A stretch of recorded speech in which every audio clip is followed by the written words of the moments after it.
జై శ్రీమన్నారాయణ. అస్మద్ గురుభ్యో నమ.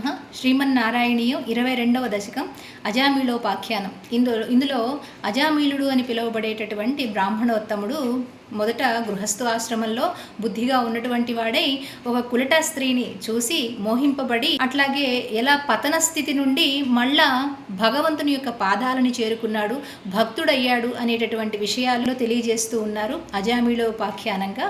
మొట్టమొదటి శ్లోకం. అజామిళో నామ మహీసుర పురాచరన్ విభో ధర్మ పదాన్ గృహాశ్రమీ గురోర్గిరా కానన మేత్య దృష్టవాన్ సుదృష్టశీలాం కులటాం మదాకులాం. మహీసుర, మహి అంటే పృథ్వీ, భూమి మీద సురులైనటువంటి వాళ్ళు ఎవరు? బ్రాహ్మణులు. ఆ బ్రాహ్మణులలో ఉత్తముడైనటువంటి వాడు అజామిళో నామః, అజామిళుడు అని పిలువబడేటటువంటి ఆయన ధర్మపదాన్ గృహాశ్రమీ, గృహస్థు ఆశ్రమంలో ధర్మపదంలో చక్కగా నడుచుకుంటున్నటువంటి వాడై గురోర్గిరా, ఆయన యొక్క గురువు గారు ఒకనాడు చెప్పారట అరణ్యానికి వెళ్ళి సమిధలు తీసుకురామని లేదా దర్భలని తీసుకురమ్మని చెప్పారు. చక్కగా ఆయన వెళ్ళాడు ఆ అరణ్యానికి. దృష్టవాన్, అక్కడ చూశారు ఎవరిని? సుదృష్టశీలాం, ధర్మబద్ధంగా నడుచుకోనటువంటి ఒక దుర్మార్గురాలైనటువంటి కులటాం మదాకులాం, కులట స్త్రీని చూశారట. ఆవిడ కూడా మద్యాన్ని సేవించి ఊగిపోతూ ఉందిట. అంటే చూడకూడని పరిస్థితుల్లో ఆమెను చూశారన్నమాట ఈ అజామిళుడు. స్వతః ప్రశాంతోపి తదా హృతాశయః ధర్మముత్సృజ్య తయా సమారమన్ అధర్మకారీ దశమీ భవన్ పునర్తథౌ భవన్ నామయుతే సుతే రతిం. ఆ మంచివాడైనటువంటి అజామిళుడు ఆవిడ్ని చూడగానే ఆవిడపైన మరులు కొన్నాడట. అంటే ఆవిడపైన మనసు బారేసుకున్నాడట. స్వతః ప్రశాంతోపి, స్వతహాగా మంచివాడే అయినప్పటికీ తదా హృతాశయ, ఆవిడ మీద మనసు బారేసుకున్నటువంటి వాడే స్వధర్మముత్సృజ్య, తన యొక్క స్వధర్మము గృహస్థ ఆశ్రమాన్ని వదిలిపెట్టాడు, అధర్మంగా ప్రవర్తిస్తూ తయా సమారమన్, ఆవిడతో కలిసి రమించడం ప్రారంభించాడట. అధర్మకారి, ఇట్లాగా అధర్మాన్ని పాటిస్తూ దశమీ భవన్, ముసలివాడైపోయాడు. ఆ తర్వాత సంతానం కలిగారు. పునర్దధౌ భవన్నామయుతే సుతే రతిం, ఆ తర్వాత 10 మంది సంతానం కలిగితే వాళ్ళకి భగవంతుని యొక్క పేరుని పెట్టుకొని ఆఖరి వాడికి భగవంతుని యొక్క పేరైనటువంటి నారాయణ నామాన్ని పెట్టుకున్నాడట. ఆ పిల్లాడంటే చాలా చాలా సుతేరతిం, చాలా చాలా ఇష్టమట, ప్రియమట. సమృత్యుకాలే యమరాజకింకరాన్ భయంకరాన్ త్రీనభిలక్షయన్ భియా పురామనాక్త్వ స్మృతివాసనా బలా జుహావనారాయణ నామకం సుతం. పిల్లాడికి పెట్టుకున్నటువంటి నారాయణ నామంతో ఆఖరి క్షణాల్లో పిలిచాడట. ఇదంతా ఎట్లా కలిగింది? తత్ స్మృతి వాసనా బలాత్, ఆయన యొక్క పూర్వజన్మ సుకృతం వల్ల, పూర్వజన్మ అందులో మొదటిలో కూడా మంచివాడే కదా, బ్రాహ్మణోత్తముడు అని చెప్పారు కదా, మంచి ధర్మాచరణని కలిగి ఉన్నవాడే భగవంతుని యొక్క భక్తుడే. ఎప్పుడైతే ఆ కులటా స్త్రీతోటి సంగమం ఏర్పడిందో అప్పటి నుంచి ఆ అధర్మకారిగా ప్రవర్తిస్తూ వచ్చాడు. ఆ స్మృతి వాసన బలాత్ అని చెప్తున్నారు. దానివల్ల పూర్వజన్మ సుకృతం వల్ల, పుణ్య ఆచరణ వల్ల నారాయణ నామాన్ని పిలవాలని, అందులో కొడుక్కి పెట్టుకున్నటువంటి పేరు, ఆ పేరుని పిలవాలి అనే స్మృతి కలిగిందిట. స మృత్యుకాలే, ఇంకా అవసాన దశ వచ్చింది ఆయనకి. యమరాజకింకరాన్, 3 యమభటులు వచ్చారట. త్రీనభిలక్షయన్ అంటున్నారు, 3 భయంకరమైనటువంటి, భయంకరాన్ త్రీనభిలక్షయన్ భియా, భయం గొలిపేటటువంటి, భీతి గొలిపేటటువంటి యమభటులు, యమరాజకింకరులు వచ్చారట. పురామనాక్, ఆయన ముందు వచ్చి నిలబడ్డారు. ఎప్పుడైతే వాళ్ళు వచ్చారో ఇంకా భయం కలిగింది, భీతి కలిగి, భయం కలిగి త్వత్ స్మృతి వాసన బలాత్, పూర్వజన్మ సుకృతం వల్ల, పుణ్యఫలం వల్ల జుహావ నారాయణ, నారాయణ నామాన్ని పలకాలి అనేటటువంటి స్మృతి ఏర్పడింది. ఇదంతా కూడా పూర్వజన్మ సుకృతంగా అతను పొందాడనమాట. ఎప్పుడైతే నారాయణ నామాన్ని పలికాడో అద్భుతం జరుగుతుంది. దురాశయస్యాపి తదాస్య నిర్గత త్వదీయ నామాక్షరమాత్ర వైభవాత్ పురోభిపేతుర్భవదీయ పార్షదా చతుర్భుజాః పీతపటా మనోహరాః. ఎప్పుడైతే భగవంతుని యొక్క నామాక్షరాన్ని ఆయన నోటి నుంచి వెలువడిందో, నారాయణ అనేటటువంటి నామము, ఆ అక్షర వైభవం చేత దురాశయస్య అపి, దురాశయస్యాపి, దుర్మార్గుడే దుష్టుడే అయినప్పటికీ కూడా తదాస్య నిర్గత, భగవంతుని యొక్క భటులు, విష్ణు భటులు ప్రత్యక్షమయ్యారట. త్వదీయ నామాక్షరమాత్ర వైభవాత్, భగవంతుని యొక్క నామ వైభవం చేత ఆ అక్షరాలు ఎప్పుడైతే నారాయణ అనేటటువంటి నామం వెలువడిందో ఆ మాత్ర వైభవం చేత, నామ వైభవం చేత విష్ణు భటులు వెంటనే ప్రత్యక్షమయ్యారట. పురోభిపేత, పురహ అతని ముందు వచ్చి నించున్నారట, వాళ్ళు ప్రత్యక్షమయ్యారట. భవదీయ పార్షదాహ, చక్కగా వచ్చి పక్కన నించున్నారు. ఎట్లా ఉన్నారట వాళ్ళు?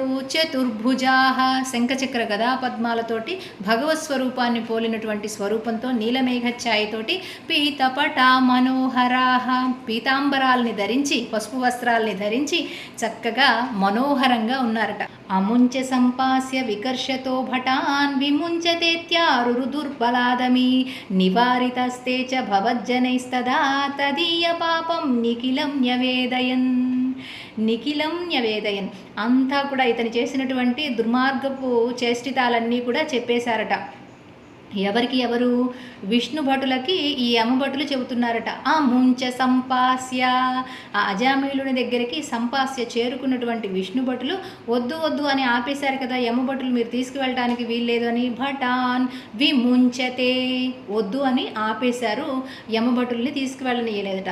అరు దుర్బలాదమి, అరుదు అంటే ఆపేశారనమాట, వెళ్ళొద్దు, తీసుకొని వెళ్ళొద్దు అని. అప్పుడు నివారితాస్తేచ, నివారించినటువంటి భవజ్జనైస్తదా, భగవంతుని యొక్క భటులైనటువంటి విష్ణు భటులకి తదీయ పాపం, ఈ అజామీలుడు చేసినటువంటి పాపాలు, అధర్మ కృత్యాలు, ఒక బ్రాహ్మడై ఉండి, అందులో బ్రాహ్మణోత్తముడై ఉండి, గృహస్థు అయి ఉండి దానికి విరుద్ధంగా ప్రవర్తిస్తూ అధర్మ కార్యాలని చేసి మద్యాన్ని తీసుకుంటూ మాంసాన్ని తింటూ అలాగే కులట స్త్రీలతోటి రమిస్తూ ఇట్లాంటి అధర్మ కృత్యాలన్నీ కూడా చేశాడు అని నిఖిలం న్యవేదయన్, మొత్తాన్ని చెప్పడం ప్రారంభించారట ఆ యమభటులు విష్ణు భటులకి. భవంతు పాపాని కథం తు నిష్కృతే కృతేపి భోదండనమస్తి పండితాః న నిష్కృతిః కిం విదితా భవాదృశామితి ప్రభో త్వత్పురుషా బభాషిరే. ఆ విష్ణు భటులు చెబుతున్నారనమాట యమభటులకి. యమభటులు ఆయన చేసినటువంటి దుర్మార్గపు చేష్టితాలన్నీ కూడా చెప్పడం ప్రారంభించారు. అయితే అప్పుడు విష్ణు భటులు సమాధానం ఇస్తున్నారనమాట. ఏమిటి? భవంతు పాపాని, పాపాలు చేసి ఉండొచ్చును గాక అతడు, కథంతు నిష్కృతే పిభో, నిష్కృతి అయిపోయింది కదా, ప్రాయశ్చిత్తం అయిపోయింది కదా, ఇంకా అయిపోయిన తర్వాత ఎట్లా దండిస్తారు? దండనమస్తి పండితాః, దండన వేయడంలో మీకు మీరే సాటి కదా, యమధర్మరాజు యొక్క భటులు కదా, కింకరులు కదా, మీకు తెలియనటువంటి ధర్మశాస్త్రం ఏముంది? నా నిష్కృతి, ప్రాయశ్చిత్తం అయిపోయిన తర్వాత కిం విదితాః, ఇంకా ఎట్లా దండిస్తారయ్యా? భవదృశామితి ప్రభో అని విష్ణు భటులతోటి ఈ యమ కింకరులు అంటున్నారట. త్వత్పురుషా భాషిరే, విష్ణు భటులు ఈ విధంగా పలుకుతున్నారనమాట. ఆయన పాపాలు చేసినప్పటికీ కూడా ఎప్పుడైతే నారాయణ నామాన్ని పలికాడో మరి దానికి ప్రాయశ్చిత్తం అయిపోయినట్లే కదా. అందుకనే విష్ణు సహస్రనామాల్లో మనము సర్వ దుఃఖోపశాంతయే అని అంటాం. ఎన్ని దుఃఖాలు, కష్టాలు, పాపాలు ఉన్నప్పటికీ కూడా వాటన్నిటినీ కూడా నివారించడం కోసము భగవంతుని యొక్క నామ వైభవాన్ని మనము స్మరించాలి అని. ఆ నామ వైభవం చేత పాపాలు, దుఃఖాలు, కష్టాలు, నష్టాలు అన్నీ కూడా తొలగిపోతాయి. పాపాలు చేస్తే ప్రక్షాళన అయిపోతుంది, ప్రాయశ్చిత్తం అయిపోతుంది. శృతి స్మృతిభ్యాం విహితా వ్రతాదయః పునంతి పాపం నలునంతి వాసనాం అనంత సేవాతు నిగృంతతి ద్వయీమితి ప్రభో త్వత్పురుషా బభాషిరే.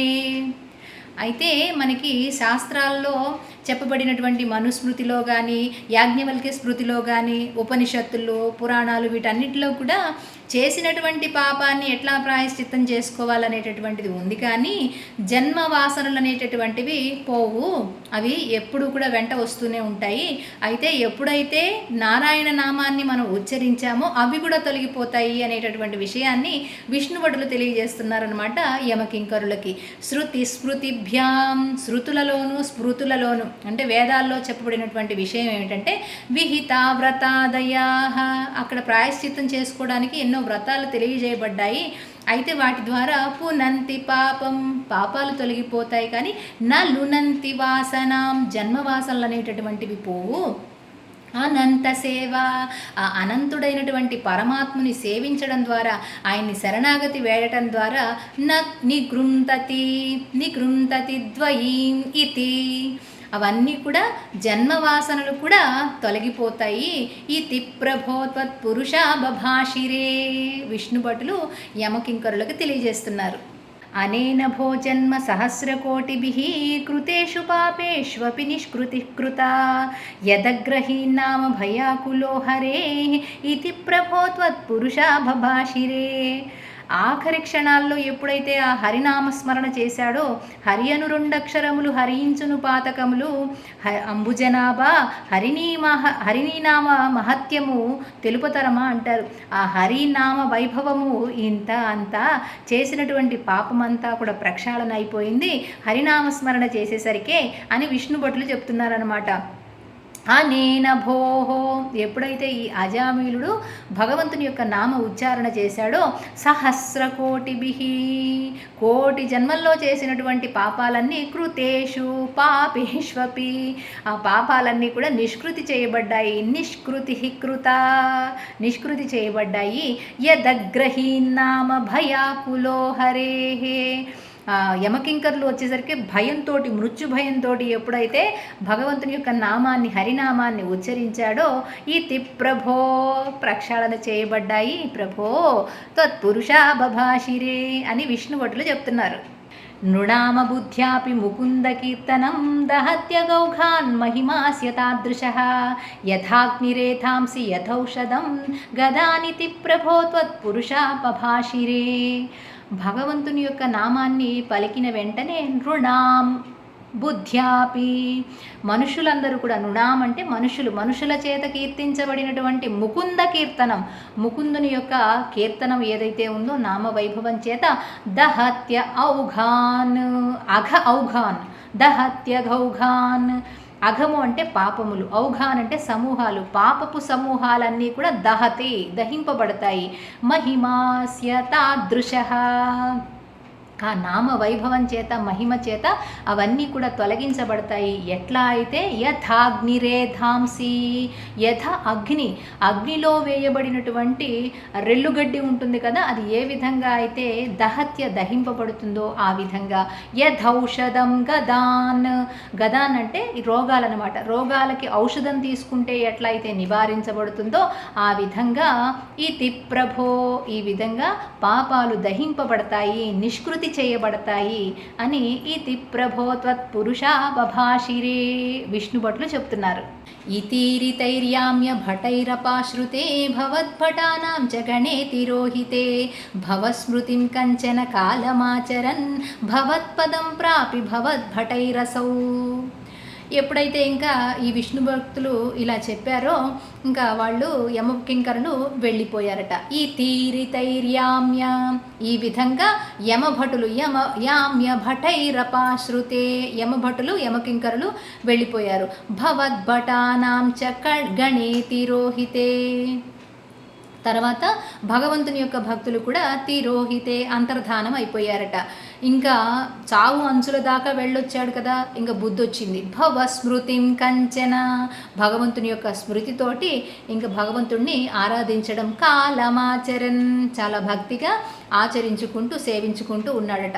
ఇంకా ఆఖరికి అప్పుడు భవత్పదం ప్రాపి, భగవంతుని యొక్క పదాన్ని పొందాడట, మోక్షధామాన్ని చేరుకున్నాడనమాట. మళ్ళీ వచ్చి భవద్భటైరసౌ, భగవంతుని యొక్క భటులు మళ్ళా విష్ణు భటులు తీసుకొని వెళ్ళారు భగవంతుని యొక్క దివ్యధామానికి.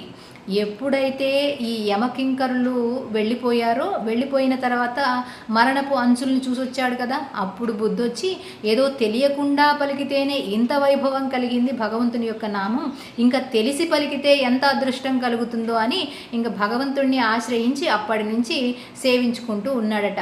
అలా మోక్షం వచ్చిందనమాట ఆ అజామీలునికి. స్వకింకరావేదన శంకితో యమః త్వదంగ్రి భక్తేషు నగమ్యతామితి స్వకీయ భృత్యా నసి శిక్షదుచ్చకై సదేవ వాతాలయనాథ పాహి మాం.